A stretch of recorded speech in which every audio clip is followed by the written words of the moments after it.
Bwana, mimi nikukaribishe katika hii sehemu ya 21, mzigo mtamu wa kuitwa Rise Up. Sasa bwana, katika sehemu iliyopita, kama umesahau, acha nikukumbushe, tuliishia pale ambapo Leticia alikuwa ameshapanga mpango mzima wa kumwangamiza rais. Swali ni kwamba je, watafanikiwa na itakuwaje wakifanikiwa? Nikakwambia usikose sehemu 21, hatimaye ndio hii hapa. Hebu karibu tupate kujua nini hasa kilichoweza kuendelea. Mpango wa Rashidi na Leticia utafanikiwa? Lakini tukumbuke walikuwa wanapeana huba zito wawili kati ya Rashidi pamoja na Leticia, si wapenzi? Wakakumbushia enzi kidogo. Hebu karibu tupate kujua nini hasa kilichoweza kuendelea. Karibu.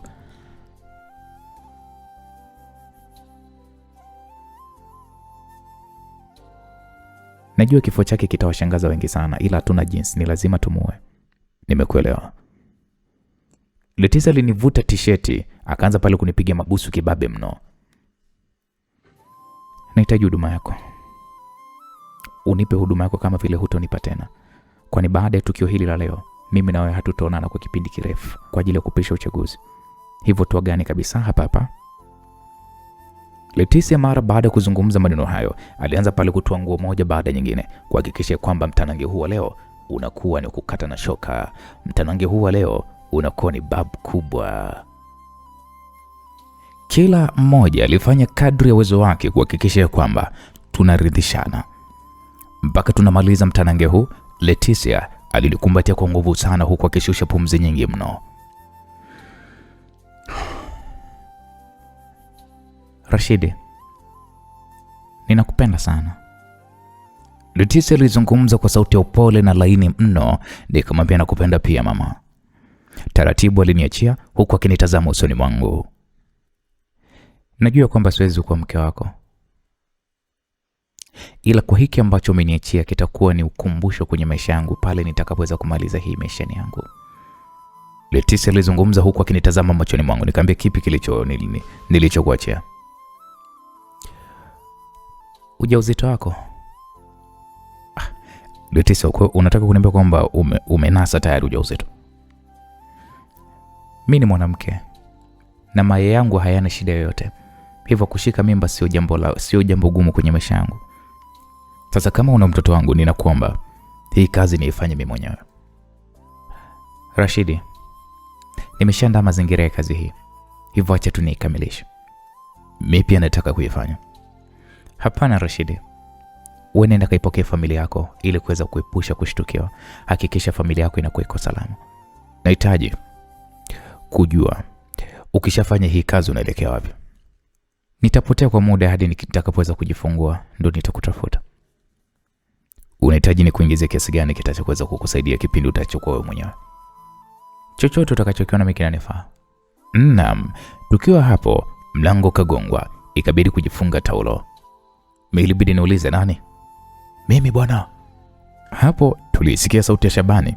Nilifungua mlango na Shabani aliweza kuingia ndani hapa. Kumbe nimekuja wakati mbaya kaka. Na hapana usijali, niambie tu Shabani. Bwana, mzigo uko kwenye gari.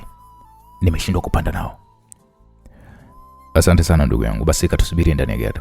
Okay poa bro. Shabani alitoka ndani hapa, tukaingia bafuni na kuoga, na baada ya kumaliza nilivaa pale nguo zangu huku Leticia naye akivaa suruali nyeusi, shati jeupe, na kisha alivalia pale na baibui akajifunga kininja. Kwa ndio kuniambia umekuwa Mwarabu sasa. Yeah. Baada kila mtu kujenda, Leticia alibeba kila kilicho chake ndani chumba hiki na kisha tukatoka. Tulikabidhi pale funguo mapokezi na kisha tukaondoka. Ukishafanya tukio unaelekea wapi? Kuna gari inanisubiria sehemu na nitaelekea mpaka baharini. Nitapanda boti itakayoweza kunipeleka moja kwa moja eneo ambalo nitakuta ndege zile zinazotua ndani ya maji na kisha nitaondoka zangu Tanzania mazima.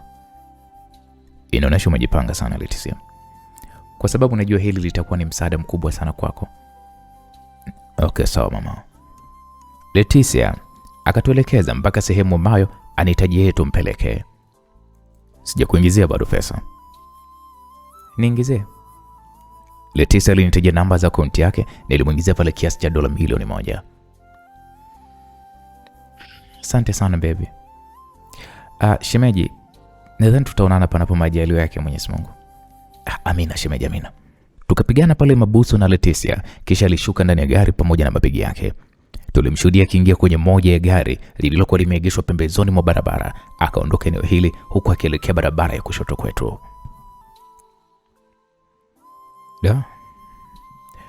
Huyu demu ni mafia kweli kweli. Nilizungumza hivyo huku nikilitazama gari jinsi lilivyokuwa linakunja kona. Kwa nini kaka?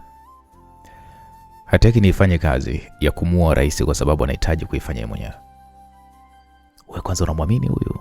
Anaweza akaifanya hiyo kazi kaka? Ndio, ninamwamini kwa asilimia zote. Basi mwacha ifanye, sisi tu mashuhuda. Ngoja tuone atafikia wapi. Hizi silaha nazo inakuaje sasa kaka? Turudi tu nyumbani. Muda kwenda kuwapokea wageni basi tutakwenda. Sawa bro. Hapo tukarudi nyumbani. Bunduki hizi nikazihifadhi kwenye chumba cha siri ambacho kipo chini ya ardhi, na chumba hichi ni mimi na Shabani pekee ndo tunakifahamu. Jamani, mjue nilikuwa nawatafuta sana. Nilikuwa nawatafuta vibaya mno. Cha usiku alizungumza huku akitutazama mimi pamoja na Shabani. Mimi nikamuuliza kuna nini? Tusaidieni jamani kwenye kuandaa maandalizi ya kupokea wageni. Shabani aliguna kidogo. Cha usiku, kwani si wanakuja msibani jamani? Sasa kuna haja gani ya kupamba nyumba kufanya maandalizi hayo? Rashidi, lakini ujue kwamba ni wazo la mama yako mkwe hilo. Wanakuja sio watu wanaotaka mapambo mengi. Kikubwa nyandaeni tu chakula kizuri basi inatosha. Kwani wanakula chakula cha asili kama gani? Kwa upande wa Jacqueline yeye anakula, ila sijajua kama watoto wamewazoesha kula kwa chakula.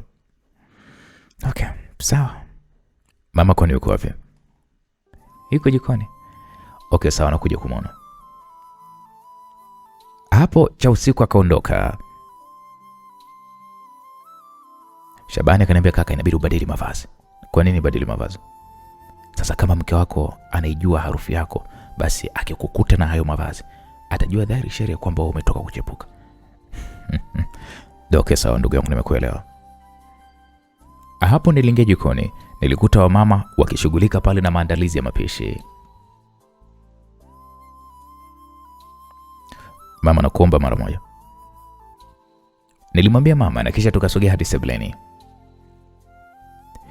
Mama, nasikia kuna maandalizi makubwa. Ndio mwanangu. Kumbuka mkwe wangu anakuja. Ila mama, sioni haja ya haya mambo yote. Kumbuka wanaokuja ni wanafamilia na istosho wanakuja msibani. Najua sana, ila ukaribu wa mgeni Tanzania sisi ni jambo la kawaida sana kumkaribisha. Hivyo wewe jiweke tu tayari. Muda wa kwenda kuwapokea wageni utakapoweza kufika, basi tunakwenda kuwapokea. Okay, sawa, haina shida. Rashidi, tunaweza kuzungumza? Alikuwa ni Tina, alizungumza huku akinitazama. Nikamwambia ndio. Tina alitangulia kutoka nje kwa ajili ya sisi kuweza kuzungumza. Baada ya kutoka nje, nikamwambia niambie.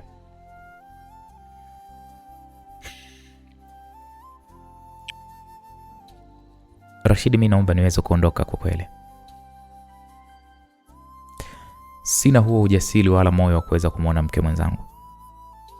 Najua unaweza kuchukulia kirahisi sana hili jambo, ila kusema ule kweli linaniumiza, na hii hali yangu naweza nikajikuta ninafanya vitu vya ajabu ambavyo utavichukia huko mbeleni. Kwa tafadhali mimi nakuomba sana uniruhusu tu niondoke.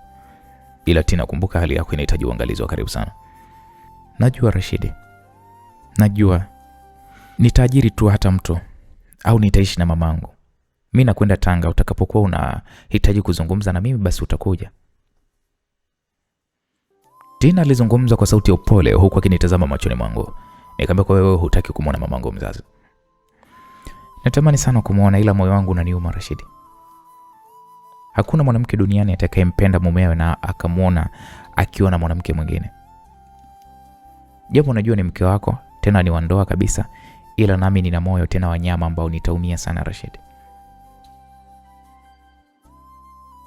Hapo Tina anazungumza huku ananitazama, machozi yakimlengalenga. Kusema ule kweli, nilijikuta moyo wangu kijao na huzuni kubwa sana. huku nikimtazama binti huyu, kwani hiki anachokizungumza kwa kweli anapitia kipindi kigumu mno sana kwa upande wake. Nimeshawasiliana na mama na ameshatangulia Tanga, hivyo mimi nikiondoka muda huu nitakutana naye na tutakwenda kwenye ile nyumba kule. La, sidhani kama usalama kule utakuwa ni mzuri kwako pamoja na mama. Usijali, hakuna litakaloweza kutudhuru. Okay, sawa. Sasa utawagaje watu katikati ya shule? Nilishazungumza na wifi na pia nikaongea na mama na wote wameweza kuridhia hilo. Basi nitakuja Tanga ndani ya hizi siku 2. Sawa baby. Nashukuru kwa kunikubalia. Tina alinikumbatia kwa furaha na kisha kaniachia. Mizigo yangu ya nguo tayari nimeshaiandaa, hivyo ningependa unisindikize stand. Okay, sawa, kuna shida. Hapo tuliingia ndani, nilimuita kwa ishara mama cha usiku na kisha akanifuata sehemu nilipokuwa nimesimama. Mama, umezungumza na Tina juu ya swala la kuondoka? Ndio, na aliniomba ushauri. Na mimi nikaona afate kile ambacho anaona ni sahihi kwa upande wake. Kwa maana kweli mke wako anakuja. Hata manake atalala kwenye kitanda alichokuwa analala. Huoni kama itamuumiza? Tena itamuumiza kwa asilimia kubwa sana, na isitoshe ni mjamzito. Usije ukafanya mimba yake ikatoka. Kwa ni bora tu Tina kaondoka. Sawa. Hata kama ingekuwa ni wewe Rashidi, kinakutokea kitendo kama hiki, wewe ungejisikiaje kwa mfano? Ningejisikia vibaya. Basi hivyo ndivyo ambavyo hata yeye upande wake anajisikia vibaya. Sawa mama, basi acha mimi nimpeleke stendi mara moja. Sawa, harakisha, maana saa 8 nakaribia na foleni hizi si unajua tena. Ndio naelewa mama. Hapo nilipandisha gorofani. Nilikutana na Tina katika corridor akiwa na mabegi yake. Nilisaidiana naye kubeba mabegi haya mpaka nje.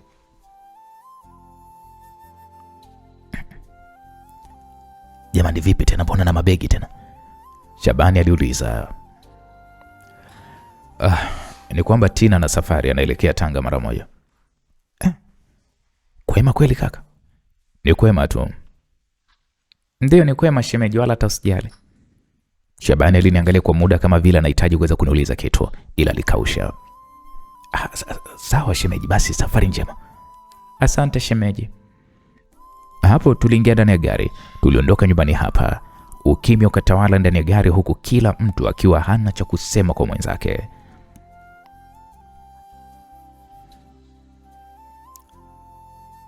Rashidi, najua nimefanya maamuzi ya haraka, ila nakuomba unisamehe sana Rashidi wangu. Kikubwa ni wewe na mwanangu waliopo tumboni muweze kuwa tu salama. Nakupenda sana Rashidi. Nimekuzoea ila sina jinsi. Ili nisikuudhi ndio maana nimeamua kuweza kufanya hiki nilichokifanya. Naelewa Tina. Ukifika nitahitaji kuweza kuzungumza na mama kwa kutumia video call. Utakubali nikupigie muda wowote? Ndio, wewe ni mwanamke wangu.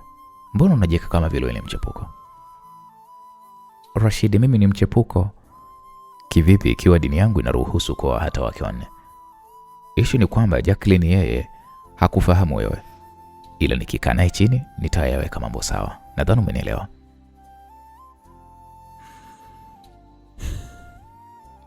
Samehe kama nazungumza kwa command, labda nimekasirika, lakini sipendi kukasirika.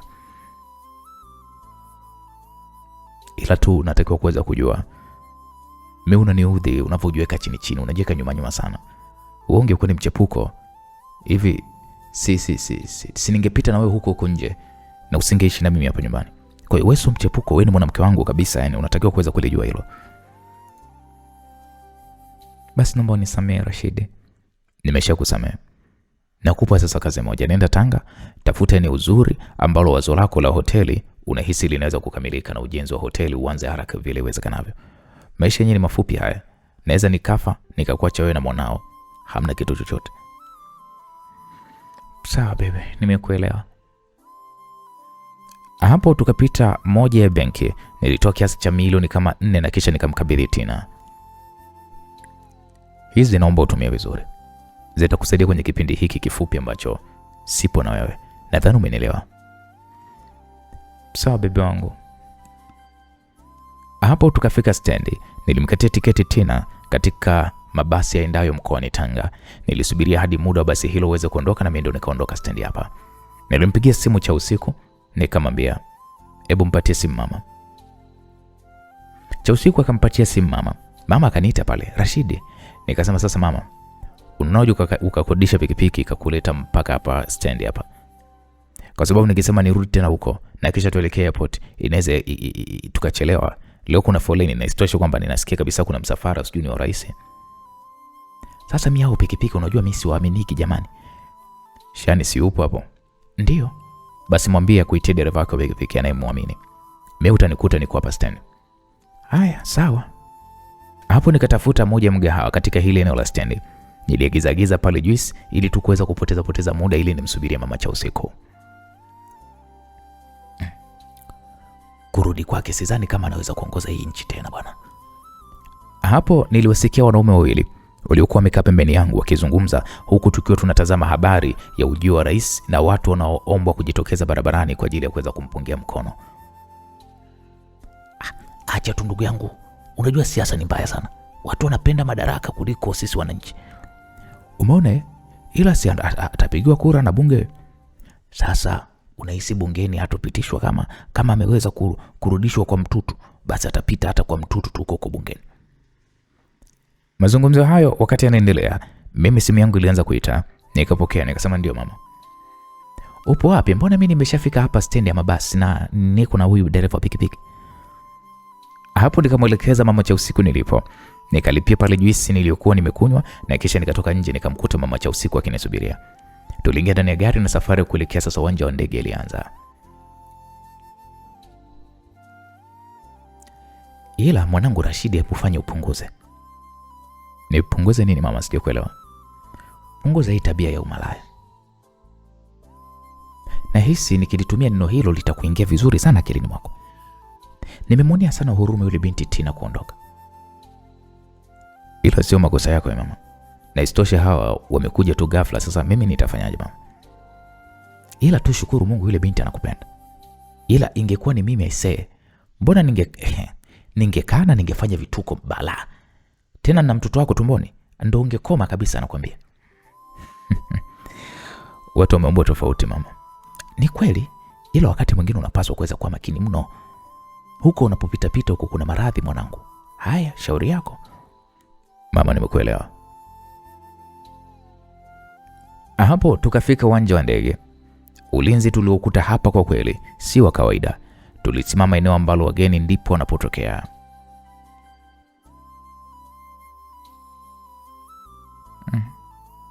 Saa 8 ndo hii? Mama cha usiku alizungumza huku akitazama saa yake mkononi. Nikasema ndio sasa. Nilizungumza huku nikiangaza hili eneo. Saa 8 dakika 20 nilimwona mama, nikamwona Jacqueline pamoja na wanangu wote wakiwa wanatokea ile eneo. Shamsa akawa ndo wa kwanza kuniona. Alinikimbilia na kunikumbatia pale kwa nguvu. Wadogo zake nao wakanikimbilia na kunikumbatia kwa furaha mno. Wow. Aseme kwa ni wakubwa sana wanangu. Nilizungumza huku nikiwatazama. Jacqueline naye alinikumbatia na bila hata aibu yoyote alianza pale kunipiga mabusu yaliyowafanya Waswahili wenzangu kudua, kwani kwa mila za Kitanzania hivi vitu vinafanyikaga chumbani na sio hadharani kama hapo uwanja wa ndege. Watu wakawa na shangaa pale. Taratibu tukaachiana pale.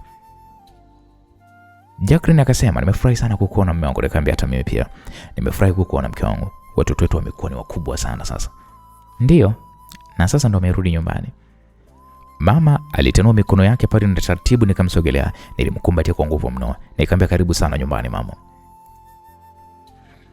"Nashukuru mwanangu. Naona misuli imeongezeka kuwa mikakamavu." "Mbona nilikuwa hivi mama?" "Hapana, sasa imeongezeka." "Nashukuru mamangu." Hapo nikawabeba wanangu hawa mapacha na tukaanza kutembea kuelekea lilipo gari. Tuliingia ndani ya gari huku wakati huu Jacqueline akikaa siti ya mbele, huku wanangu na bibi zao wakikaa siti ya nyuma. Leo kuna ulinzi mkubwa sana. Kuna nini Rashidi? Hapo mama aliniuliza huku tukiondoka taratibu hili eneo.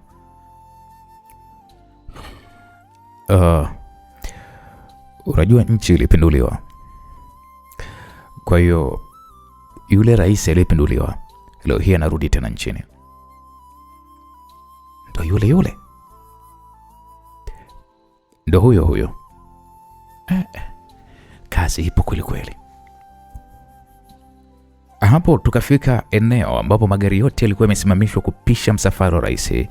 Ikatulazimu na sisi kuweza kusimamisha gari letu pembeni. Jacqueline akanishika pale kiganja changu cha mkono wa kulia. Vipi maisha ya hapa Tanzania baby? Joto jingi, ila Mungu anatusaidia. Baba, nimetoa wimbo mpya. Usikilize. Shamsa alinikabidhi iPod yake. Nilianza kusikiliza wimbo huu mpaka nikajikuta mimi mwenyewe nikishangaa uwezo mkubwa sana na kipaji cha binti. Nikamwambia, hivi huyu ni wewe kweli? Ndiyo, ni mimi baba. Kuna yule DJ wa Marekani baby, alihitaji kumsainisha kwenye lebo yake, ila nikamwambia hadi nizungumze kwanza na babake, kwa maana kwamba nisingeweza kufanya maamuzi ya kipekee yangu. DJ gani? Yule DJ Khaled sijui. Mbona hilo dili kubwa sana mama watoto, angesainishwa tu. Usijali baby, nafasi bado tunayo, kwa ipo siku atasainishwa. Sasa hivi huwa namsisitiza sana kwanza azingatie masomo, kwa maana kwamba unajua kipaji bila elimu ni sawa na kujaza tu pipa kwa kifuniko cha chupa. Ni kweli sasa. Rashidi, hebu kwanza na mimi nimsikilize mjukuu wangu kidogo. Ngoja niweke tu usikie wote. Hapo nikachomoa earphone na sote tukaendelea pale kuburudika na wimbo huu. Tuliendelea kusubiri kwa dakika kama 40 hivi. Gari za polisi zilianza pale kupita kwa mwendo wa kasi na kisha zikafuatia pikipiki kama 20 hivi za askari wa usalama barabarani.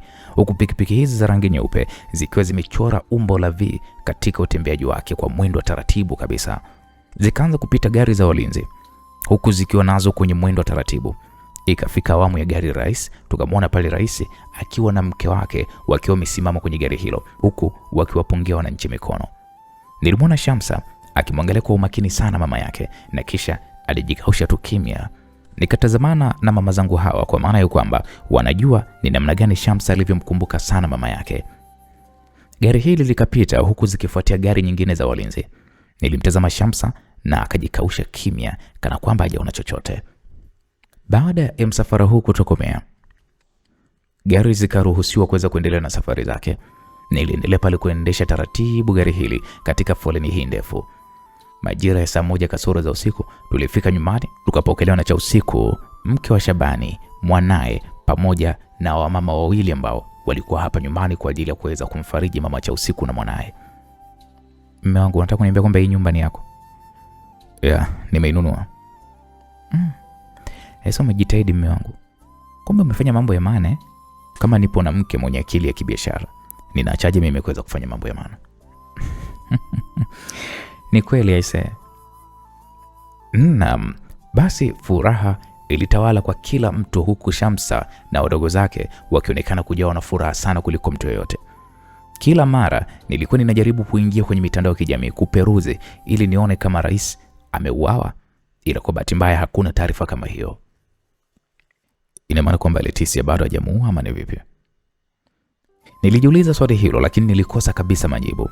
Na ndipo ghafla nikasikia Shem. Nikasema ndio shemeji. Shebi yuko wapi? Alitoka muda mrefu, hebu ngoja kwanza nimpigie. Haya sawa. Sasa bebe, ngoja kwanza nimpigie yule rafiki yangu. Rafiki yangu Shabani ulikuwa umezungumza na ile siku nilipokuwa kama mama usiku tu kila miogo. Okay. Sawa mume wangu. Niliondoka sebuleni hapa, nikatoka nje kabisa, nikampigia Shabani. Simu yake ilianza kuita na baada ya muda kidogo ikapokelewa. Ilibidi muulize, kaka uko wapi? Kaka niko njiani nakuja ndugu yangu. So umeshafika home? Nikamwambia ndio, unajua tumefika toka saa 1 hivi. Okay sawa nakuja bro. Nilikata simu kwa maana ya kwamba mazungumzo ya mpango wa kumua rais sio ya kuzungumza kupitia simu, kwani rahisi sana kusikilizwa na vyombo vya usalama. Baba. Hapo nilisikia sauti ya Shamsa nyuma yangu. Niligeuka taratibu na kisha nikachuchumaa ili niweze kuwa sawa naye kwa kimo. Nikamwambia, niambie malkia wangu mrembo. Kwa nini mama ameamua kuwa na yule mzee? Swali la Shamsa lilinipa kigugumizi kilichonifanya nishindwe kabisa kumjibu papo hapo.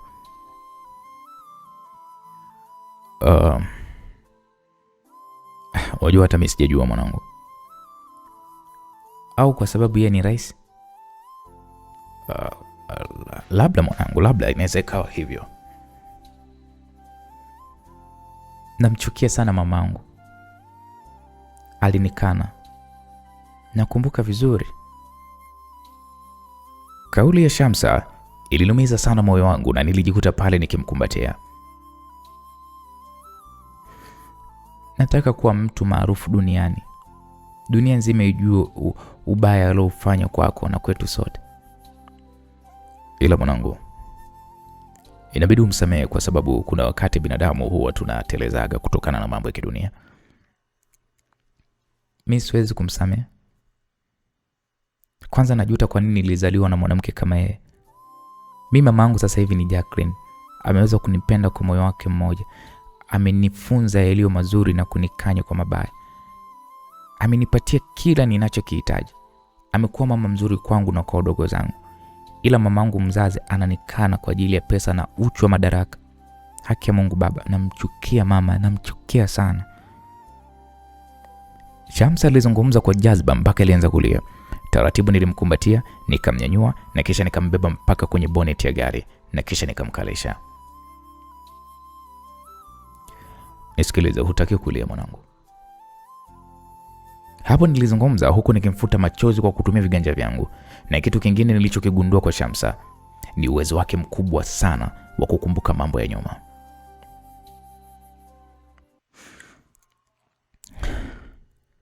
Nilikuwa na hamu kubwa sana kurudi nyumbani. Nahitaji niwe mkubwa ili nimuonyeshe mama kwamba alikosea kunisaliti tena hadharani na kuniambia kwamba mimi sio mwanae. Mwanangu, yameshapita hayo. Yaache. Ipo siku Mungu atamlipa.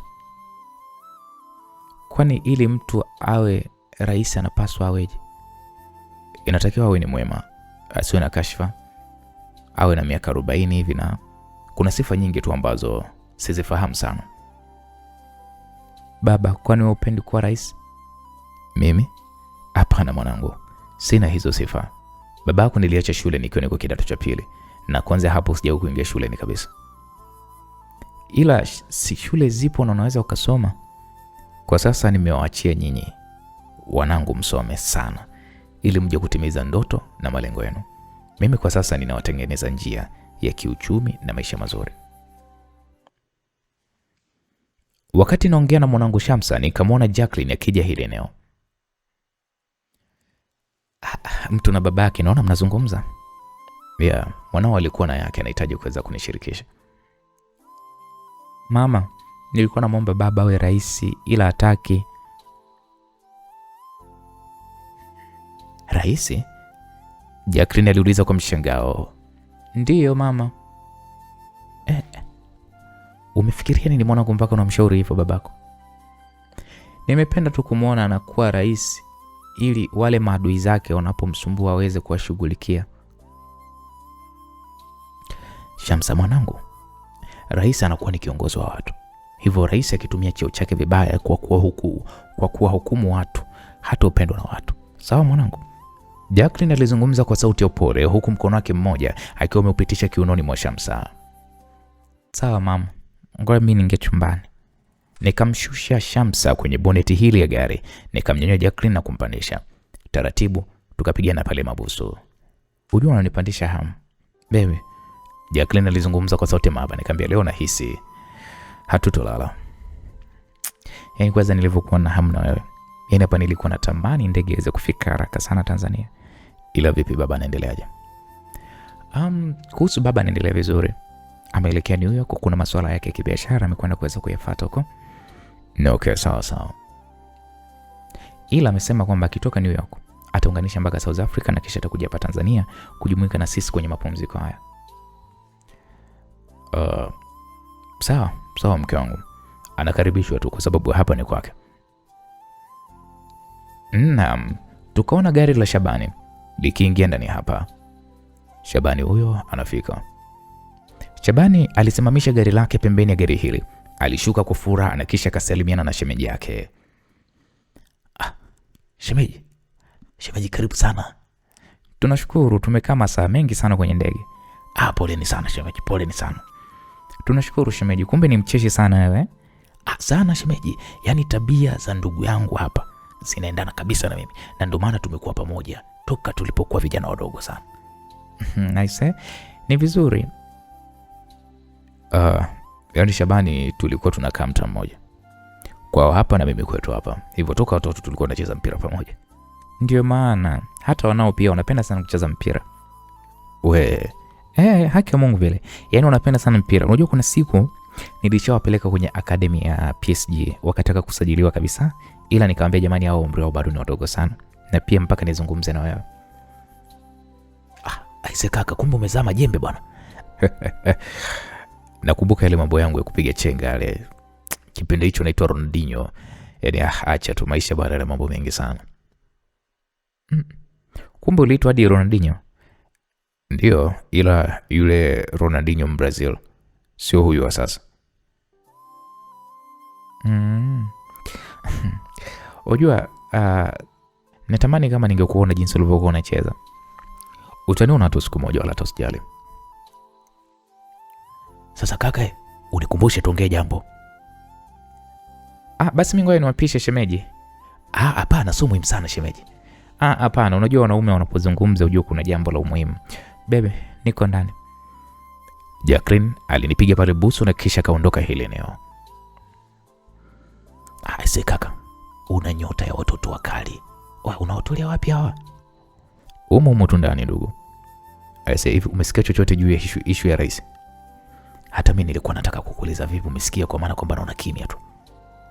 Kwa unataka kuniambia kwamba Leticia hajafanya kazi? Nikuulize wewe, kwa maana wewe ndo mtu wako. Hivi ulimpa pesa kweli? Ya, nilimpa. Kiasi gani? Dola kama milioni 1 hivi. Wewe jamaa wewe. Yaani wewe huna huruma kabisa na pesa yako. Hizo si pesa nyingi sana kaka. Ni mjamzito yule. Ana mimba yangu. Hivyo ninagawa urithi tu mapema tu. Sasa rais hajauawa, inakuaje sasa hapo bro? Ndio nataka kujua. Au bintu watu wamekamatwa nini? Sidhani. Unajua kama angekamatwa ningetambua tu bro. Sasa tunampataje? Kwani una namba yake? Alafu tena umenikumbusha. Hapo nikaandika namba ya Leticia ambayo nilikuwa nimeikramisha kinini mwangu, na kisha nikaipiga. Kwa bahati mbaya namba yake ilikuwa ipatikani. Vipi kaka? Bana, patikani ndugu yangu. Sasa tunafanyaje? Unajua ni hatari sana mzee wangu, akirudi madarakani huyu. Ikiwa familia yako iko hapa, je, utaweza kuilinda wasidhuru? Kwa sababu ni lazima tu wataangalia udhaifu wako ambao ni familia yako.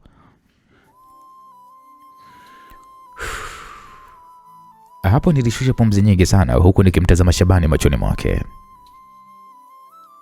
Ni bora ile kazi ningefanya mimi mwenyewe sasa. Sasa Rashidi, huu sio wakati wa kuweza kujutia, ndio wakati wa kufikiria nini cha kufanya ndugu yangu, kwani kama maji tayari ndio yameshamwagika. Unanishaurije?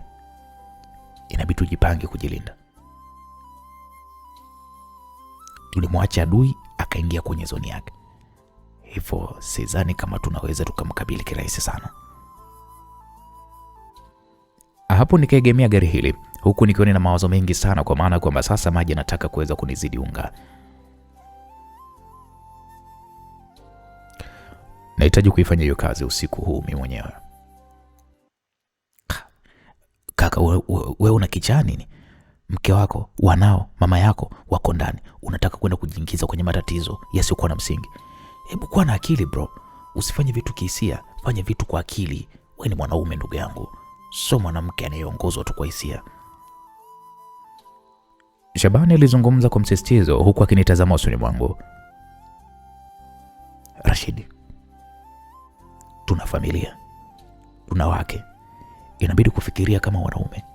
Tufikirie nje ya box juu ya hili jambo. Au nimsaidie Fatuma awe rais? huko ni kuishiwa maarifa na maamuzi kama mwanaume. Yule demo hatufai na hapaswi kuwa kwenye mipango yetu. Yule tumemjua hata mwezi haujapita. Why aingie kwenye maisha yetu?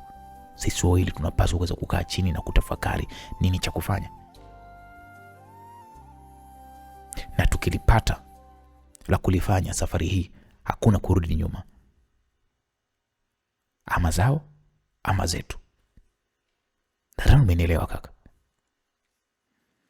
Shabani alizungumza kwa msisitizo, nikajikuta nikitingisha kichwa, kwani rafiki wa kweli ni yule anachukulia matatizo yako kama yake na anakusaidia kwenye wakati wowote ule, uwe wakati wa raha, huzuni au wakati wa shida.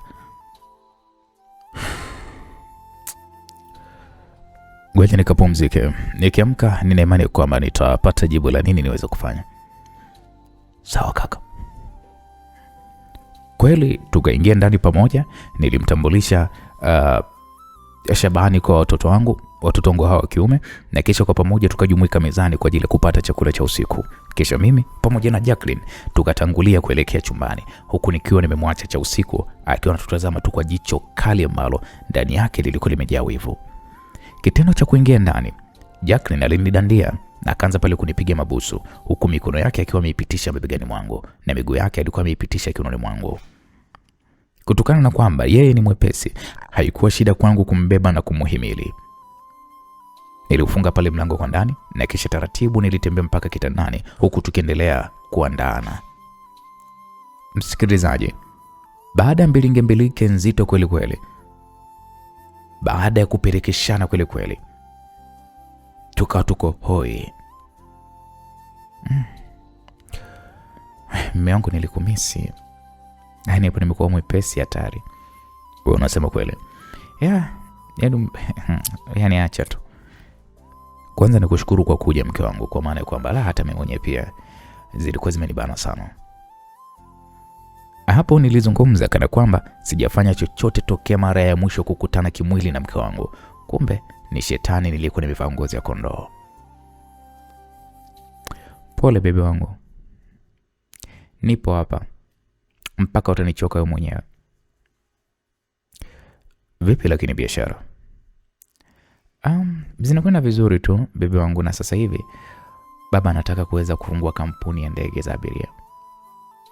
Ndio deal analokwenda kulifanya New York na Afrika Kusini. Aisee, itakuwa ni kampuni kubwa sana. Amewekeza pesa nyingi sana na ndege zake zitakuwa zina safari dunia nzima. Amenunua ndege za aina gani? Ametengenezewa na kampuni ya Airbus pamoja na Boeing. Hivyo hapa kwenye miezi miwili ijayo kampuni inaanza kufanya kazi, kwa maana kwamba yuko kwenye hatua za mwisho. Ngoja nikuonyeshe picha za hizo ndege. Jacqueline alichukua simu yake na kuanza kunionyesha picha za ndege hizo. Sasa ni nzuri afu kubwa sana. Anataka kuleta ushindani na Fly Emirates na KLM. Na sasa amenunua ndege ngapi? Ameanza na ndege 100. Ndege 100? Hapo nilidua, kwa maana kwamba sisi huku tunapambana na wafanya biashara wa mabasi wenzetu, lakini wenzetu wanapambana na kampuni za ndege. Ndege 100 na bado nyingine 100 zinatengenezwa kwenye miaka miwili ijayo. Sasa kumbe baba mkwe ana pesa nyingi hivyo. Hiyo ni ndoto yake aliyokuwa nayo toka alipokuwa na miaka 21. Amekuja kuitimiza akiwa na miaka 70 sasa. Kweli inabidi uishi katika ndoto zako. Ndio hivyo mume wangu. Niambie ilikuwaje? Doni akakuingizia pesa zote zile. Unajua dola bilioni 100 sio mchezo mume wangu. Naweza nikasema ni story ndefu, kama unavyojua kwamba mimi na Don mfarakano wetu jinsi ulivyo. Sasa niliweza kumbananisha kwenye 18 zangu. Na nilikuwa nimedhamiria kumua kabisa. Na akaniomba tuzungumze biashara. Kwa akanipandishia dau hadi dola bilioni 100. Nikaona sio dili dogo. Najua Shamsa na ndugu zake wanaweza kuzitumia mpaka wanakufa kwao na bado akaziacha. Mume wangu, kiukweli umefanya jambo la maana sana kuzingiza kwenye benki za Sweden. Ila ungezingiza Marekani lazima tu FBI wangekuinda kutaka kujua pesa zote hizo zimetoka wapi. Ndio maana niliamua kuweza kuhakikisha kwamba zinakwenda Sweden, kwani kule ndo kuna machimbo ya matajiri wote. Hivi Don ana pesa kiasi gani mpaka kukupa hizo pesa zote ambazo hata baba hajazifikisha, japo ni tajiri, ila baba hana utajiri wa hizo pesa? Nilimsikia Don akisema kwamba ana pesa zinafika dola trilioni 1. Mungu wangu. Kwa Don siwezi mikushangaa. Kwa maana jamaa yule ni muuzaji wa madawa. Yaani yule ni muuzaji, yaani yule ni muuzaji mwenyewe kati ya wauzaji wakubwa. Tofauti na hawa uliwahi kuweza kuwasikia sijui kina nani, sijui kina Pablo, sijui. Jamaa ana pesa. Anaingiza pesa kwa sekunde na pesa yake hajaweka benki, na ndio maana hawezi kukamatwa. Vile viwanda vyake kadhaa ndio vinaangaliwa tu. Ila upande wa pili jamaa ana pesa. Sasa kwa nini mume wangu usingemega hata nusu tu kwa nusu, yani ungechukua nusu ya utajiri wake? Mke wangu sikulijua ile mapema.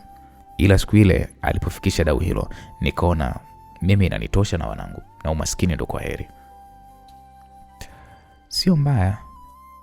Sasa mume wangu, haya umemwacha Doni hai, huoni kama anaweza kukurudia na kukudhuru? Yani hilo jambo ndio nipo najaribu kuweza kulitafutia namna ya kuweza kulishughulikia. Kwa maana lazima nihakikishe kwamba ninapambana naye mpaka dakika ya mwisho. Cha kwanza ilikuwa ni kupata nguvu ya pesa, na kisha baada ya hapo nitakuwa na uwezo wa kufanya chochote na kwa wakati wote. Nisingetumia pesa yako au ya baba kukabiliana na Don, kwa maana kwamba hizo pesa zenu ni zenu, alafu ni za biashara. Ila hii pesa niloipata kwa shortcut ndio itakayoweza kumtoa roho. Hapo nilizungumza huku Jacqueline akiwa amekilaza kichwa chake kifuani mwangu, na mkono wangu mmoja wa kulia ukiwa uko katika mwili wake ukiendelea tu kumpapasa taratibu, nikisubiria mzunguko wa pili wa mechi hii. Na mpambe wake ambaye anampatia nguvu ni huyu rais anayetaka kuweza kurudishwa madarakani. Huyu tuliopisha msafara wake? Ndio. Na yule nikishamuondoa basi Don kwa Tanzania hatakuwa na nguvu kubwa, kwa sababu tayari nimeshamjua. Na pia hata wapambe wake, machawa wake wadogo nimeshawajua. Inabidi safari hii kipenzi changu tufanye kweli. Tusimpe nafasi ya kumkamata. Tusimpe nafasi ya kumkamata hata mmoja wetu kwenye hii familia yetu. Na kwa hidi mama, ninakuhakikishia kwamba sote tutakuwa salama. Yaani ninachokupendeni hapo tu mume wangu. Vipi, hujafungua biashara yoyote hadi sasa hivi? Kwa sasa tumeanza na biashara ya mabasi ambayo Shabani anaisimamia. Wow. Ni jambo zuri sana ile mume wangu yeye. Nashukuru. Na pia tuna mpango wa kuweza kujenga hoteli zenye hadhi nyota 5 ambazo zitakuwa katika mikoa mitatu ya kibiashara hapa Dar es Salaam. Arusha pia tutaweka hoteli kwa ajili ya utalii, na nyingine katikati ya Mwanza au Tanga. Okay. Sawa mume wangu, ila kuna msimamizi kwenye hizo hoteli, kwa maana kwamba biashara ya hoteli inahitaji umakini wa hali ya juu sana. Sasa kama utakuwa hujapata wasimamizi wa uhakika, ni bora kufungua hoteli moja kwanza, alafu kasikilizia. Ukiona inakwenda vizuri, basi wewe utafungua tena nyingine.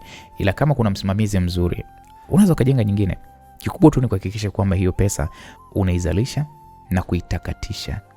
Hata siku kiamua kufuatiliwa, basi unaweza tu ukawaonyesha vyanzo vyenye thamani ya pesa unayomiliki mume wangu. Sawa mke wangu, mimi nimekuelewa. Pia kwa kutumia kampuni mpya ya baba, tunaweza kufungua tawi hapa nchini Tanzania, na ndege zikawa zinatua hapa, na tutapata wateja wengi. Na wewe unakuwa unaingiza asilimia fulani kwa maisha yako yote, ambapo shirika litakuwa linafanya kazi. Sawa mwanamke wangu, mimi nimekuelewa.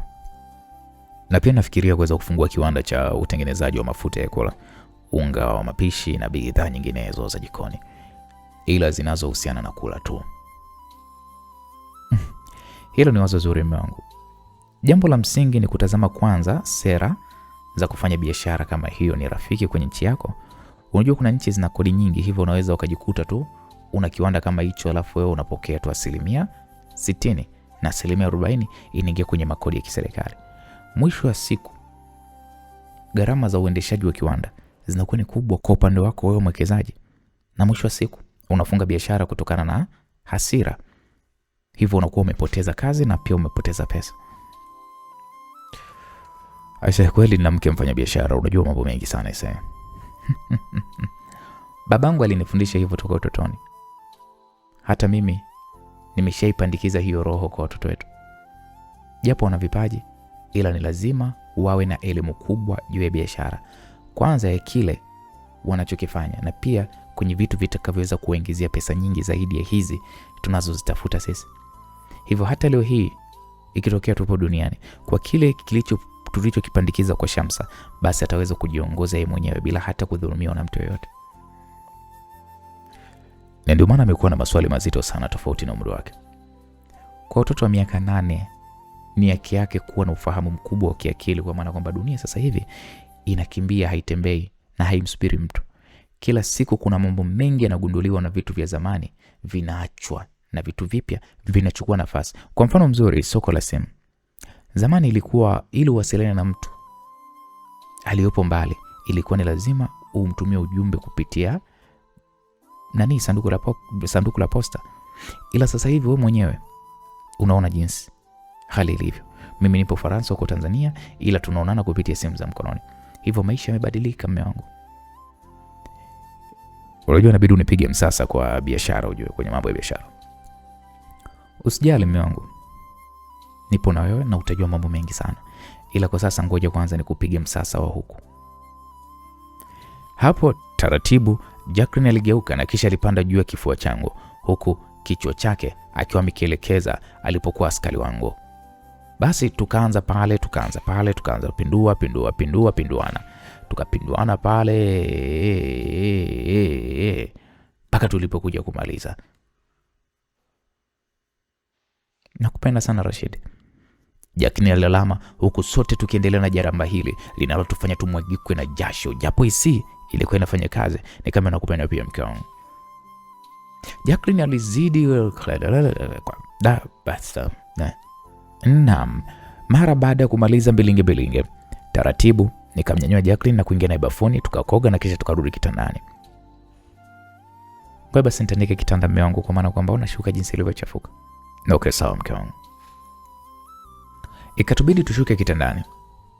Tukasaidiana pale kutandika shuka na kisha tukalala, huku nikiwa nimemkumbatia Jacqueline kwa nyuma. Usingizi ukatupitia sote kwa sababu si kwa uchovu huu aisee. Nilikuja kufumbua macho yangu mara baada ya kusikia kelele za watoto wangu. Nikatazama pembeni, nikawa simuone Jacqueline. Mwanga wa jua ulikuwa unaingia dirishani, ulikuwa unaashiria kwamba tayari kulikuwa kumeshapambazuka. Nilitazama pembeni, nikaona pale tracksuit ambayo ni mpya kabisa. Nikavaa pale suruali yake na kisha taratibu nikapiga hatua mpaka dirishani. Nikamwona Shabani alikuwa akicheza mpira na watoto wote, huku furaha ikiwa imetawala. Umemkaje mume wangu? Jacqueline aliingia ndani hapa huku akiwa ameshika kikombe. Nikamwambia salama tu mke wangu. Nimekuletea kahawa. Ni siku nyingi sana sijakutengenezea kahawa. Hii ndio ile ninayoipenda, si ndio? Yeah. Hiyo nimekununulia nyingi sana. Wow. Asante sana mke wangu. Hapo nikapokea kikombe hiki. Jacqueline akanipiga pale busu la mdomoni. Nikaionja kahawa hii, nikaisikilizia ladha yake. Ilikuwa inanichangamsha sana. Nikamwambia wow mke wangu, ni nzuri sana ikawa. Asante mume wangu. Kuna nguo mpya nyingi nimekuja nazo. Nimezipanga kwenye hilo kabati hapo. Hivyo ukihitaji nguo, viatu, saa, miwani, mikanda, vyote nimekupangia humo ndani mume wangu. Nashukuru sana mke wangu. Hapo nikapiga hatua mpaka kwenye kabati hili. Kabati lilikuwa ni kubwa, lilojengwa ukutani. Nikatazama nguo hizi nikajikuta nikitabasamu kwa furaha mno. Nashukuru mke wangu. Usijali mume wangu, nilikufanya shopping ya nguvu nikiamini kwamba utakuwa una uhitaji wa hivi vitu. Kuna hizi raba Air Force Jordan. Kuna suti hizi hapa. Wow. Hizi saa ni dhahabu nini? Yeah. Unaisenda kununulia vitu fake mume wangu. Nikatazama saa hizi, zilikuwa zipo 15 ambazo zote ni mpya. Nikamwambia asante sana mke wangu. Japo sijakupatia zawadi, ila nakuahidi na nitakupatia zawadi. Usijali mume wangu. Mimi ni wako. chochote utakachoweza kunipatia kwangu ni zawadi tosha. Nashukuru sana. Oga kwanza na kisha ndo utoke nje mume wangu. Unajua nimeweka mataulo mapya humo bafuni na zile sabuni unazozipenda. Zile zinazonukia vizuri. Yeah. Nikainywa kahawa hii haraka sana. Na kisha nikavua pale suruali hii na kisha nikaingia bafuni. Jacqueline akasimama mlangoni mwa bafu hili huku akiwa ananitazama kwa macho malegevu kabisa.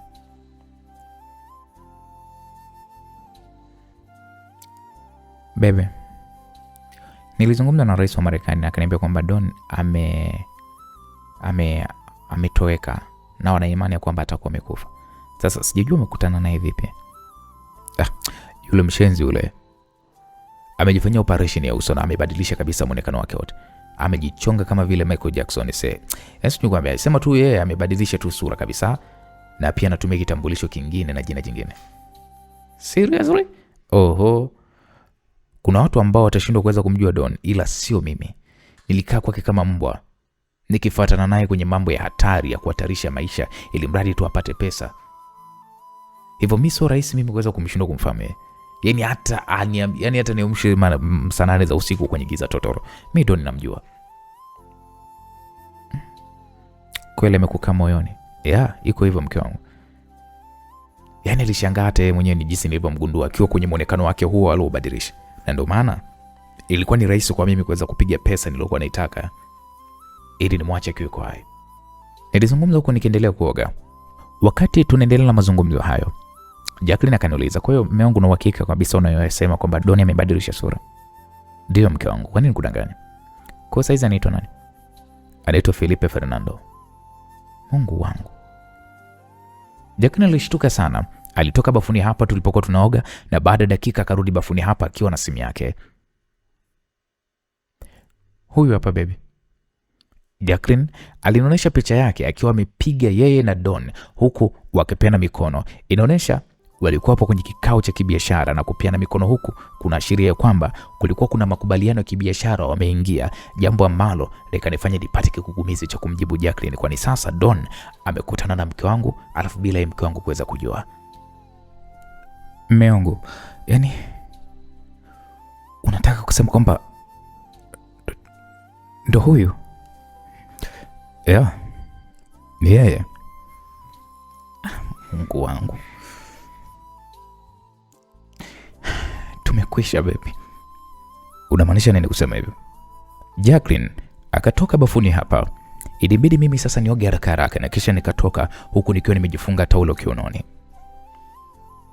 Nilimwona Jacqueline akiwa amekaa pale kitandani huku akiwa amejiinamia tu chini. Nikamwambia mke wangu, "Hebu niambie nini kimetokea?" Hapo nilizungumza huku nikikaa pembeni ya Jacqueline. Mwezi uliopita nilikutana na huyu Felipe Fernando. Tuliingia ubia kwenye kiwanda changu kile cha kutengeneza soda.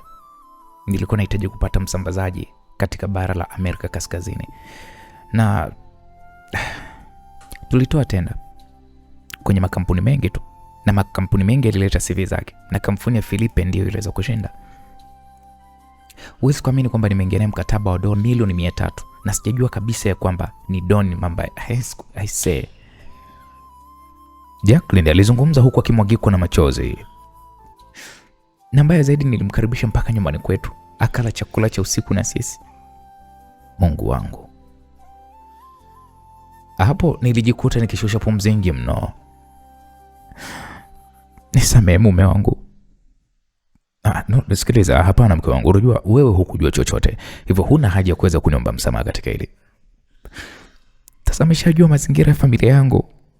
No, nisikilize, usijali. Kama alikuwa na mpango wa kuangamiza, angeshawaangamiza. Ila najua Don yupo kwa ajili ya kuweza kuniwinda mimi.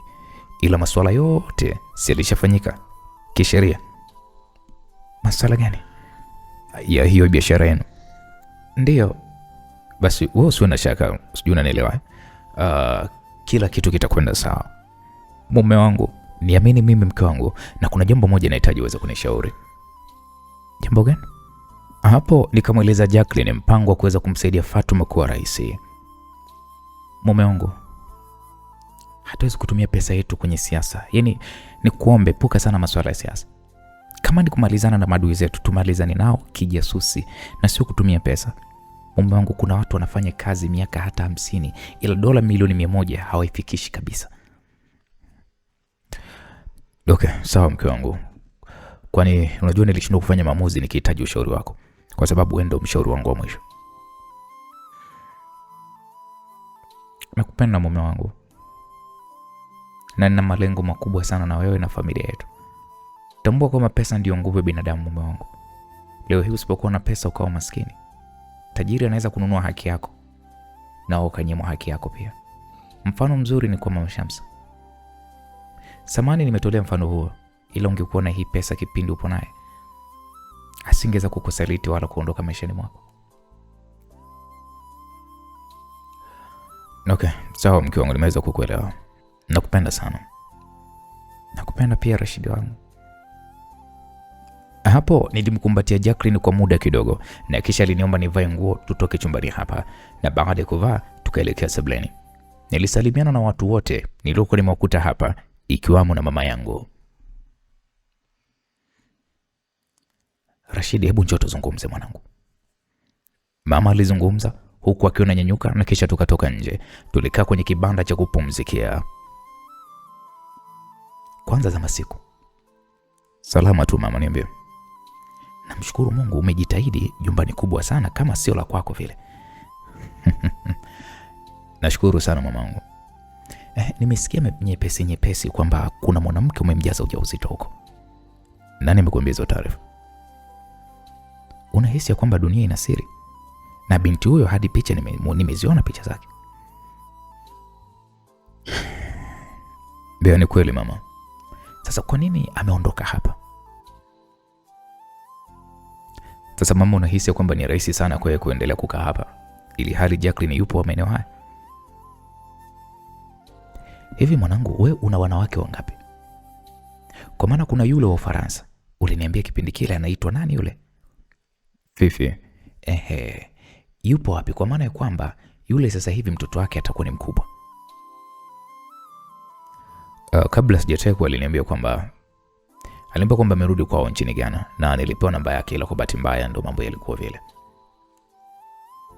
Yaani mwanangu, una majanga. Mwingine ni nani ambaye ana mtoto wako au ujauzito wako? Unajua nazungumza hivyo kwa maana ya kwamba nahitaji kukusanya wajukuu wangu, ni wajue mapema na wajuane mapema, kwa sababu nilikuzaa wewe peke yako. Sasa umenitanulia familia yangu. Kuna mdogo wake Rais anaitwa Carol, naye pia ana mimba yangu. Rais gani unayemzungumzia? Yule tulipishana naye jana. Kwa hiyo baada ya kukuibia mkeo, wewe ukaona ukamjaze mimba mdogo wake? Ndio mama, malipo ni hapa hapa duniani. Jamani, kweli nimezaa kidume. Ndio hivyo mama. Unajua alininyanyasa sana, na mimi nikampatia. Kwa hiyo ameshajifungua? Hapana, hajajifungua bado. Mwingine nani mwenye mimba yako? Mwingine ni mkweo wa kwanza. Nani? Mama Shamsa. Unasemaje? Ndio mama. Mama Shamsa ametuzalia mtoto wa kiume. Huyo mtoto ni wa kwako? Ndio mama. Wewe mwanangu Rashid, hebu niambie kwamba unanitania. Yaani kwa maovu yote aliyotufanyia bado umekwenda kumtia tena mimba nyingine. Hivi kweli Rashid, una akili kweli mwanangu? Ila mama, subiri ni kuhadithia jinsi ilivyokuwa. Usifoke tu kwa sababu hujui ilikuwaje. Wewe Rashid, yaani yule mwanamke kwangu mimi ni shetani. Mwanamke asiyekuwa na huruma hata kwa mtoto aliyemzaa kwa uchungu na kumweka tumboni miezi 9. Wewe hujaliona hilo? Sasa mama, nisikilize basi. Haya, niambie ilikuwaje? Hiyo siku Mama Shamsa alinitumia walinzi wake, wakaniteka. Walinipeleka mashambani huko kwa lengo la kutaka kuniua. Unaona sasa? Mama, unisikilize kwanza. Ilikuwa hivi. Mimi baada ya kuzinduka nilimkuta na walinzi wake, na alitaka kuniua kwa manyanyaso makali sana. Ila nilifanikiwa kuweza kuwavamia walinzi wake na kuwaua wote, na baada ya hapo akabakia mwenyewe. Nilitaka kumuua, ila adhabu niliyoiona ni nzuri, ni kumbaka tu. Mpuuzi kweli wewe. Hiyo ni adhabu au mlikuwa mnatumiana? Unambakaje mwanamke ambaye alikuwa ni mke wako? Naam, hapo nilikaa kimya, kwani mama alikuwa anaonekana kucharukwa kweli kweli, na alikuwa anaonyesha kuwa na chuki ya wazi wazi na mama Shamsa. Na huyo mtoto ana umri gani? Anaenda mwaka wa 4. Sasa nisikilize, nahitaji umchukue, sihitaji alelewe na yule shetani. Atampandikiza chuki mtoto wako na atakuchukia we mwenyewe. Nadhani umenielewa. Ndio mama, nimekuelewa. Hapo mama alitazama saa yake mkononi. Sasa hivi ni saa 2. Saa 4 tunaelekea kule alipokwenda Tina. Mama Tina yuko Tanga, lakini kwani Tanga ni mbinguni? Una magari makubwa. Si tunakwenda tunakurudi leo hii, sawa? Sawa mama. Tunakwenda sisi wawili, nahitaji kumuona huyo mwanamke. Nadhani umenielewa. Ndio mama, nimeweza kukuelewa. Lakini kabla ya kwenda huko tupitie madukani tumununulie zawadi. Mama, kwani ni mke wa rais kwamba tunakwenda kumuona? Yule we. Yule ni mkwe wangu na ana mjukuu wangu tumboni mwake. Japo nimeishi Ulaya, siwezi kusahau mila na desturi za Kiswahili. Kumpelekea mkwe zawadi ni jambo la umuhimu. Nadhani umenielewa. Ndio mama, nimekuelewa. Jiandae na umwambie mkeo. Sawa mama. Mama alinyanyuka na kisha aliondoka. Kweli msikilizaji, mama yangu amebadilika sana. Sasa hivi sio yule mama wa kimaskini kama miaka kadhaa huko nyuma. Hata uzee haujamla kama kipindi kile alivyokuwa kizeeka kutokana na shida. Hapo nikatoa simu yangu nikampigia Tina.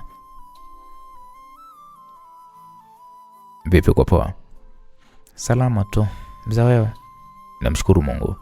Samani bwana, jana sikukupigia kukuuliza umefikaje. Usijali, kwa maana najua ulikuwa na bibi. Mama amefika? Ndio amefika. Basi ninakuja na mkweo. We? Ndio. Mama ametaka kuja kukuona leo hii na hapa tunaondoka saa 4. Mungu wangu. Unajua mpaka naogopa Rashidi akinifokea. Akufokea kwa sababu gani?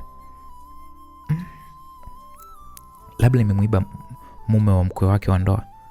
Amna. Hafiki huko kwa sababu hiyo. Anahitaji kukuona wewe. Kwa tuwapikie nini? Chochote kile wepika. Okay, sawa baby. Na okay, baadaye. Poa.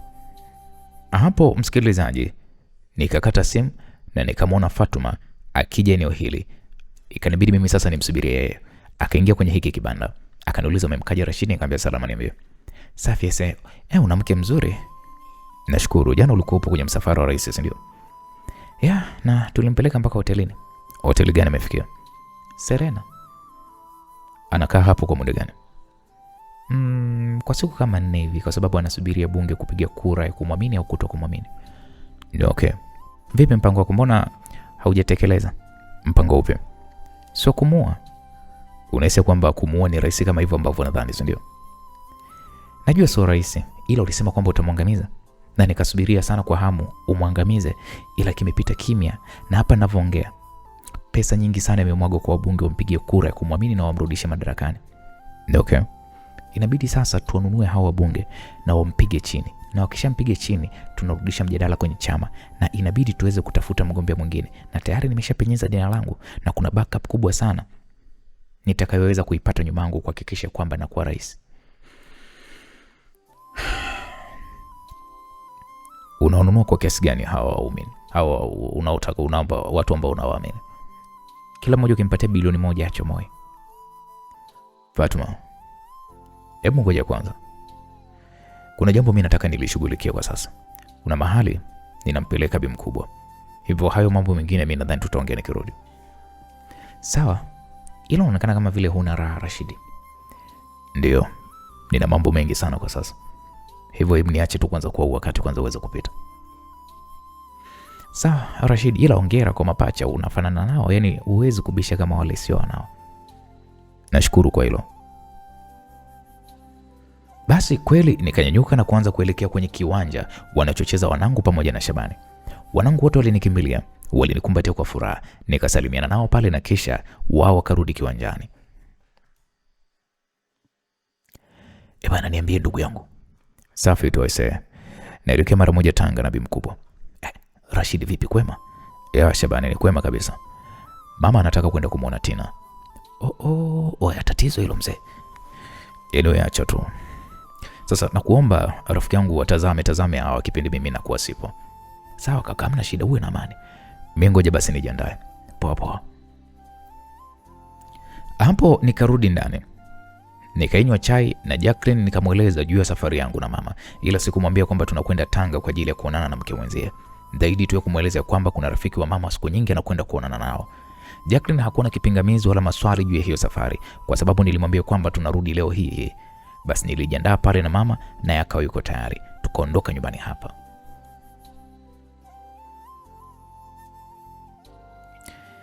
Nadhani Kariakoo kutakuwa kuna nguo nzuri. Hebu twende huko na kisha wakati wa kwenda Tanga tunapita ile njia ya Bagamoyo. Sawa mama, hakuna shida. Ukimya ulitawala ndani ya hili gari. Tulifika Kariakoo na mama kaniomba nimsubirie kwenye moja ya sheli, na yeye akaingia kwenye maduka haya, na baada ya kama nusu saa akarudi akiwa na begi kubwa. Mama, kuna nini? Mbona begi kubwa hilo? Begi kubwa hivyo mama? Hizi ni zawadi za mkwe wangu. Sawa mama. Hapo safari ikaanza rasmi, huku gari ikiwa imejaa mafuta ya kutosha. Hivi umeshamwona huyo mwanao? Yupi mama? Wa Ibilisi? Ndio. Anafanania na wewe au mama yake? Mimi. Hebu ulifanyie kazi hilo nililokuambia. Nahitaji huyo mtoto, sitaki alelewe upande ule. Mama, mimi nimekuelewa, na leo nahitaji ukamhalalishe huyo Tina. Unamaanisha nini mama? Sijaelewa. Yaani leo hii ninatoa mahali na leo hii mnafunga ndoa. Kanzu na kila kitu cha ndoa kipo ndani ya hilo begi. Yaani nataka hili jambo lifanyike mapema. Sio tunafika huko unaanza kubabaika. Sitaki.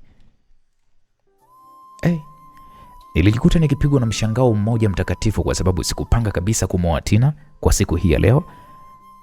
Ila naona kabisa mama alikuwa amechachamalia hili jambo ambalo sijui kama wazazi wa Tina wanaweza kulikubali ikiwa sisi ni Waislamu na wao ni Wakristo.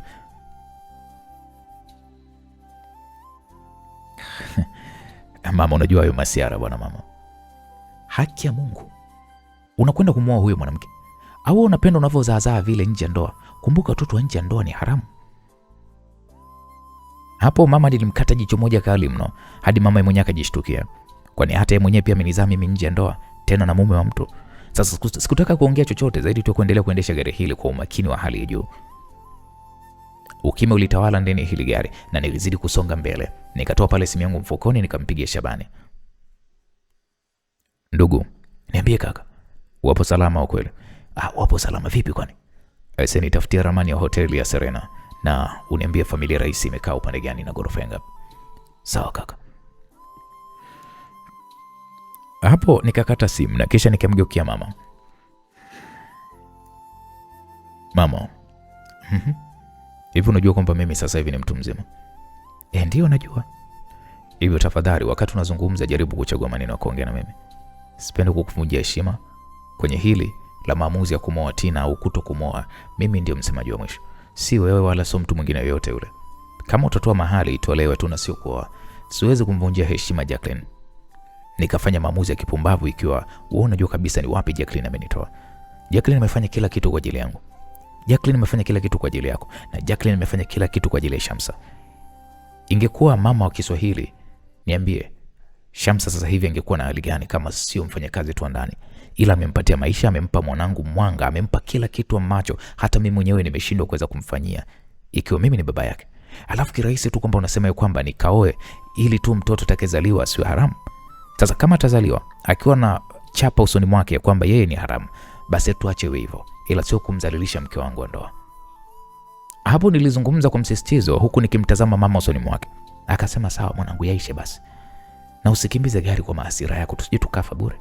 Nikamwambia niko makini mama. Majira ya saa 7 za mchana tukakanyaga pale ardhi ya jiji la Tanga. Nilimpigia simu Tina kabla hajafika nyumbani. Vipi? Safi tu mume wangu. Mmefika wapi? Tuko kwa Mchichi hapa. Vipi? Ndani kuna kila kitu? Nilifanya shopping ndogo tu mume wangu. Na okay sawa. Hapo nilikata simu, kisha nikaendesha hii gari mpaka kwenye moja ya supermarket. Nilinunua pale vitu vyote vinavyopaswa kuweza kununuliwa katika jiko la mwanamke, huku tukisaidiana na mama kwenye kuchagua, kwa maana ya kwamba yeye ndo anajua nini mwanamke anapaswa kuwa nacho jikoni. Tukaelekea katika nyumba niliyokuwa ninaishi. Mama akasema, kumbe huyu binti ni mtoto akishua sio kwa jumba hili. Mama alizungumza huku tukiwa tunasubiri geti lifunguliwe. Nikamwambia hiyo nyumba yangu mama. We, ndio. Nimeinunua na nilikuwa ninaishi naye hapa kabla ya kwenda kuishi naye Dar es Salaam. Wow. Kweli nimezaa kidume. Umewekeza mpaka raha. Kweli yale maneno yako uliokuwa unaniambia mama, vumilia, ipo siku nitakuwa tajiri. Leo yametimia mwanangu. Ndio hivyo mama. Kuishi kwenye ndoto zako ni jambo la muhimu sana. Haijalishi utapitia nini au utapita wapi, yani ili mradi tu ufikishe malengo yako. Naam, wakati naongea na mama, geti likafunguliwa na Tina. Wow. Mama alizungumza hivyo huku akimtazama Tina aliyekuwa amejipamba kisawasawa. Ni mwanamke mzuri aise. Hapo nilisimamisha gari eneo la maegesho. Tina akatufuata hapa, akamsalimia mama huku akipiga goti moja chini. Shikamoo mama. Marhaba mwanangu, haujambo? Sijambo mama, karibuni sana nyumbani. Nashukuru sana.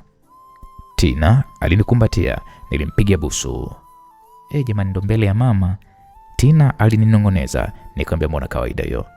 Mimi naona aibu mwenzio mama. Mama karibu ndani. Nashukuru sana mwanangu, asante sana. Tina na mama waliingia ndani. Nilishusha pale mzigo na kuingiza ndani. Nikasalimiana na mama Tina ambaye na yeye na mwanae walikuwa wamefanana kiasi kwamba uwezi kubisha kwamba ni mtu na mama yake. Karibuni sana jamani. Mama Tina alizungumza kwa furaha kubwa mno. Tukasema pale, nashukuru sana mamangu. Kuna mizigo ngoja nikamalize kuishusha. We Tina, hebu saidiana na mwenzako. Kweli mimi na Tina toka nje. Nikamwambia Tina, umefanana sana na mama yako. Mama amejizaa. Ila mume wangu mbona mavitu ni mengi hivyo? Tunajua mama mkwe wako ametaka kukuona leo. Nikao sina jinsi. Nimefurahi kwa hilo, amenithamini. Alafu bebe, ningeomba utuwekee walinzi. Toka lile tukio la majambazi litokea nimekuwa ni mmoja kama nini kuishi hapa. Na ukiangalia mimi na mama ni wanawake. Pole sana kwanza mke wangu kwa hilo. Kuna kampuni gani ya ulinzi ambayo unaijua ni nzuri? Ngoja nitakwenda hotelini pale nilipokuwa ninafanya kazi, nitawauliza wale walinzi wao wamewachukua kwenye kampuni gani. Mpigie basi bosi wa ile hoteli. Mimi sina namba yake, nilibadili namba. Okay, nimekumbuka. Basi tutaenda. Twende kwanza tukawasikiliza wakina mama huko ndani. Alafu nimekumbuka kitu baby. Hatuwezi kuanza kliniki hadi wewe uwepo. Unamaanisha nini? Sheria za siku hizi ni lazima baba wa mtoto aliye tumboni naye pia aende kliniki na mke wake tupimwe na kisha ndio huduma zinaanza kwangu. Mbona unaguna? Naona kama vile ni utaratibu mpya huo. Mbona utaratibu upo mume wangu? Kwani Shamsa aliozaliwa hukwenda na mama yake hospitalini? Kiukweli hata sikumbuki chochote. Basi mambo yamebadilika, ndio hivyo mume wangu. Naam, baada ya kumaliza kuingiza mizigo yote, tukarudi sebreni na kuwakuta wazazi wetu wakicheka kwa furaha kana kwamba ni watu wanaofahamiana kwa kipindi kirefu sana.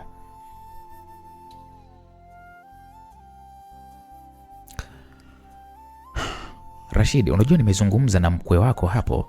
Inabidi kesho twende kwa wakwe zako tukatoe mahari. Mama aliponiambia hivyo nilitabasamu huku nikimtazama mama usoni mwake. Mama, huyu ndo mume wangu mtarajiwa, anaitwa Rashidi. Rashidi, huyu ndiye mamangu mzazi. Ndio mama Christina.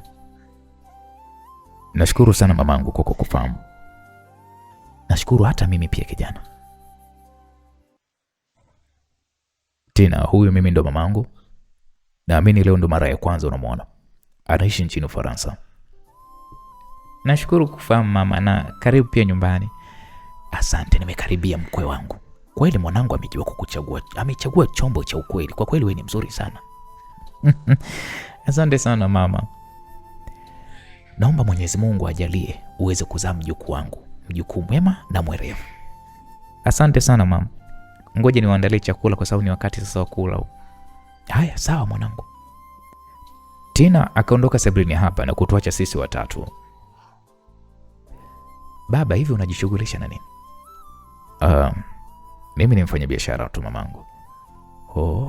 Sawa mwanangu. Nimezungumza na baba Tina. Ameomba sana tuweze kwenda nyumbani.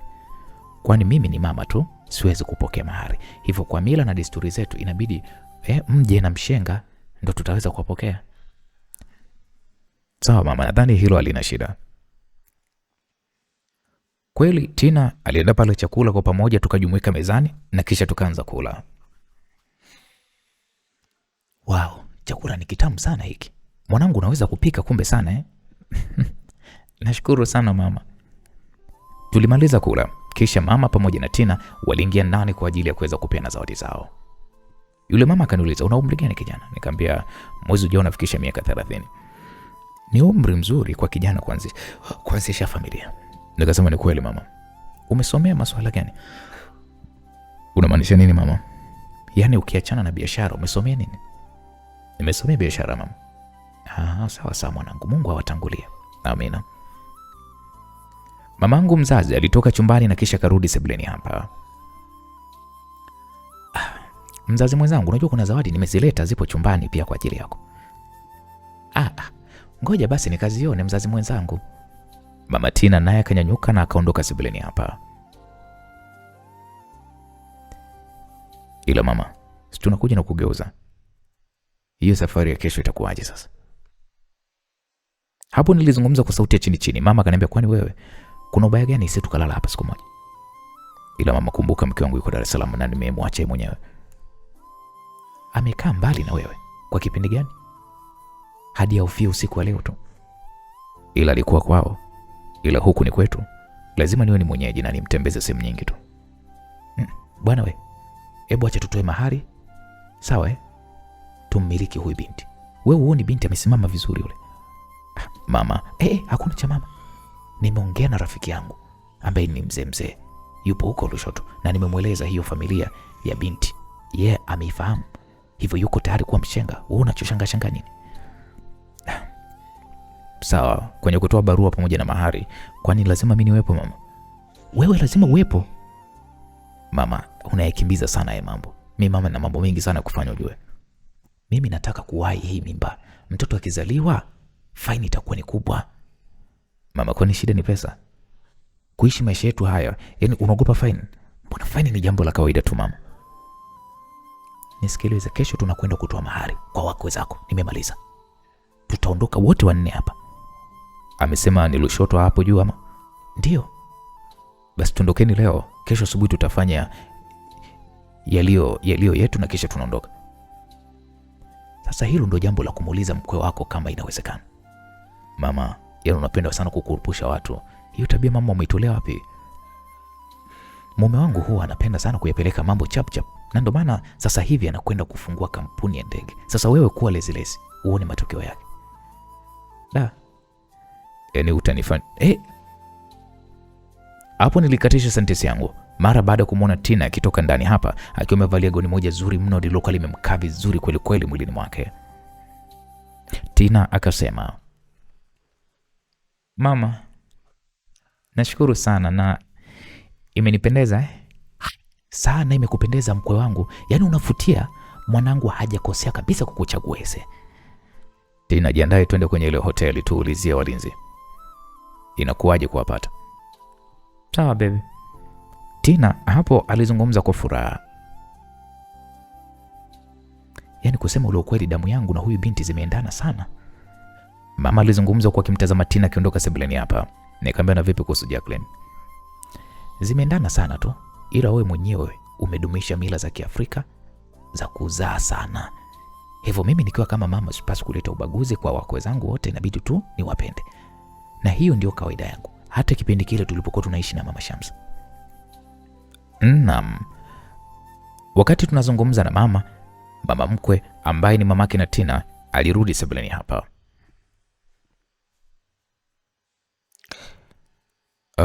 Mama samani. Bila samani baba yangu. Hivi tunaweza kwenda Lushoto leo? Kesho asubuhi tukatoa mahali. Nikawahi kikao Dar es Salaam kwa maana kwamba kuna wafanyabiashara kutoka Dubai kesho ninahitaji kuweza kuonana nao. Inawezekana tu baba yangu. Kwanza pole sana kwa mihangaiko mwanangu. Asante sana mama. Ni kweli kabisa. Wafanyabiashara siku zote huwa wanakuwa busy hadi mambo ya umuhimu wanayesahau. Hapo mama yangu mzazi alizungumza huku akinitazama. Ghafla Tina akajitokeza akasema, tayari mume wangu. Basi tukawaaga pale wa mama hawa na sisi tukaondoka hapa nyumbani mimi na Tina. Haki ya Mungu baby. Na gani nakupenda sana na nashukuru sana kwa mama mkwe kunipenda na kunikubali kwa kiasi hiki. Nilihisi mama mkwe anakuja kunifokea au kunisema vibaya. Kumbe ni mwanamama mmoja mcheshi sana. Mzee ndo alivyo. Naam, tulifika katika hoteli ambayo Tina alikuwa anafanyia kazi. Tukapokelewa vizuri na wafanyakazi wenzake, akasalimiana nao pale kwa furaha sana. Walimsifia kwamba amenenepa, na Tina akasema ni maisha tu ndio yanamfanya endelee kunenepa, kwamba ameridhika. Jamani, ndio vyakula hivi vinakula vinakufanya unenepe hivyo? Yeah. Tina, huyo ndo shemeji yetu. Ndio, ni mume wangu mtarajiwa. Hey, wow, hongera sana. Karibu sana shemeji. Nashukuru sana. Vipi, mmekuja kulala? Hapana bwana, sisi tumekuja kumuulizia meneja. Meneja yuko ofisini kwake. Karibuni sana. Nashukuru. Hapo tukaingia ofisini kwa meneja wa hii hoteli, naye alijawa na furaha mno kumwona Tina. Tukatambulishana pale na moja kwa moja Tina alizungumza kilichokuwa kimetuleta hapa. Sasa kampuni inaitwa JIMS. Ofisi zao ziko barabara ya 10. Tunashukuru sana meneja. Okay, ngoja basi niwape namba ya mkurugenzi wao. Asante sana. Hapo tukaaga na kuondoka. Tulifika katika ofisi za kampuni hii ya ulinzi. Tulijaza pale fomu na kuomba ulinzi wa walinzi 4. Wawili watakuwa wanalinda asubuhi hadi saa 12 na wengine watakuwa wanaingia saa 12 hadi asubuhi. Nikalipia pale kiasi kinachopaswa kulipiwa kwa huduma ya ulinzi huu. Tukapewa pale walinzi 2 wa kwanza nao, na tukaongozana pale na gari lao hadi nyumbani kwangu. Nilionyesha mazingira ya nje hii nyumba na kazi ikaanza haraka sana. Simu yangu ikaanza pale kuita. Nilitoa mfukoni na kuiona ni namba ya Shabani ndio ilikuwa inanipigia. Nikamwambia, niambie kaka, vipi? Hapo nilizungumza huku nikisogea eneo ambalo ninaweza kuzungumza bila mtu yote kuweza kusikia mazungumzo hayo. Salama ndugu yangu, vipi? Umefika salama huko? Ndio kaka, tumefika salama. Niambie umefikia wapi? Bana, nimefanikiwa kupata full details za wapi alipolala mzee na ramani ya hoteli nzima. Kama inawezekana ndugu yangu, kazi hii tuifanye leo hii kwa sababu nasikia kesho anahamia mjengoni. Hapo kwanza nikajikuta vinyweleo vyote kwenye mwili wangu vikinisisimka, kwa sababu nafasi pekee ya kumua rais ni leo, na kesho mama amepanga kwenda kutoa mahari ya Tina, kitu ambacho kinanifanya nibaki njia panda. Nikatekeleze jambo la kumua rais au nikatoe mahali kwa kina Tina? Kichwa kiliwaka moto. Okay, sawa, na nadhani nakupatia jibu very soon. Nitumie tu hiyo ramani ya jengo kwenye simu yangu. Poa kaka, hamna shida.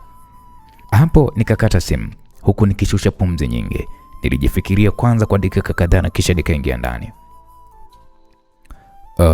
Mama, nakuomba mara moja. Hapo tukatoka nje huku mama akinitazama. Mama, ninahitaji kurudi Dar es Salaam haraka iwezekanavyo. Unaweza kuendesha gari?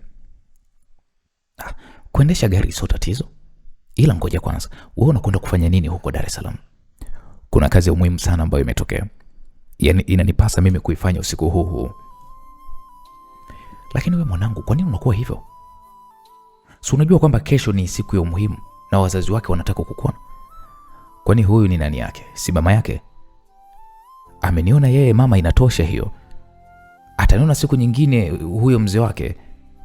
Kwa sasa nakuomba nikafanye hii kazi mamangu. Kwa sasa nahitaji nitekeleze majukumu yangu ya muhimu sana. Nahitaji kupanda ndege. Hapo nampigia simu Shabani, atanipokea uwanja wa ndege.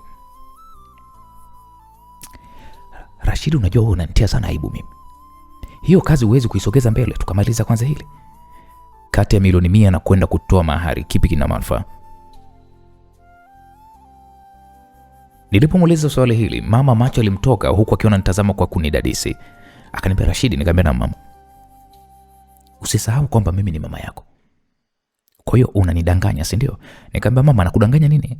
Unahisi mali hizi zote mama zimekujaje hapa? Kama ni kweli Mungu akubariki ufanikiwe, ila kama ni uongo hutofanikiwa. Mama, nakwambia ukweli, kama unanidanganya hutofanikiwa. Na si unajua baraka za mama ndio muhimu kwa mwanae yeyote yule.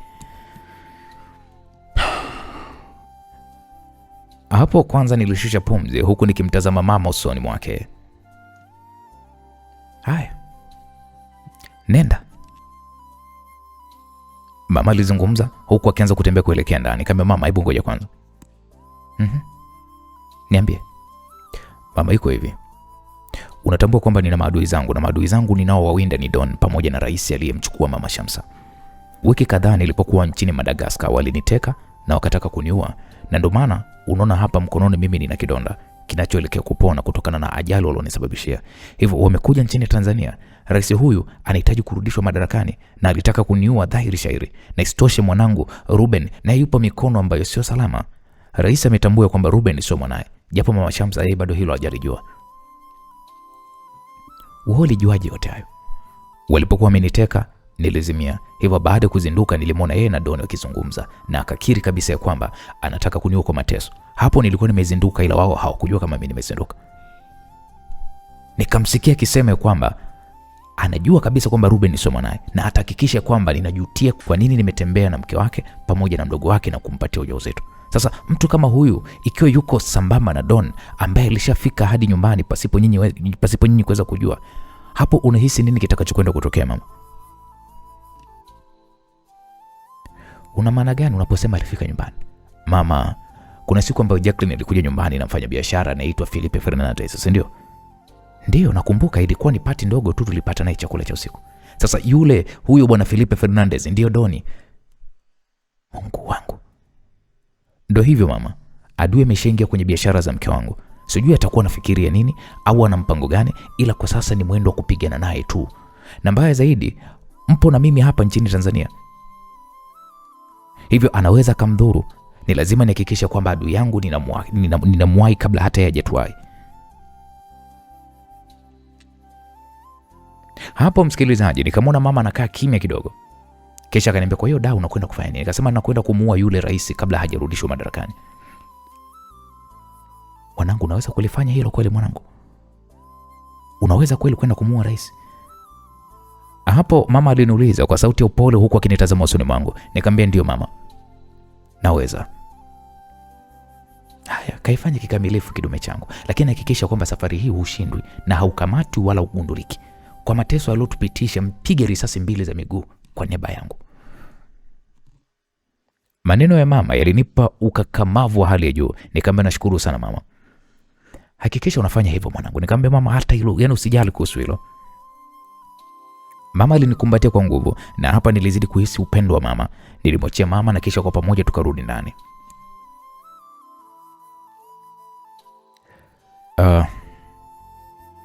Mama, nimepata dharura kidogo, hivyo naomba mimi niondoke. Na naomba Tina na mama wanisindikize uwanja wa ndege niwahi kuelekea Dar es Salaam. Jamani, kwema kweli huko baba? Ndio mama, ni kwema kabisa. Tina akataka kuzungumza jambo ila akajizuia. Na baada ya kuaga tukaondoka nyumbani hapa na Tina pamoja na mama yangu. Tina aliniuliza, kuna nini baby? Nilitaka kukuuliza mbele ya mama pale, ila nikahisi kwamba utanijibu kwa maelezo mengi. Nisikilize Tina. Kuna issue ninakwenda kuifanya na Shebi. Hivyo inabidi niondoke usiku huu haraka iwezekanavyo. Okay, sawa mume wangu. Ngoja nimpigie simu Shabani. Hapo kweli nikampigia simu Shabani.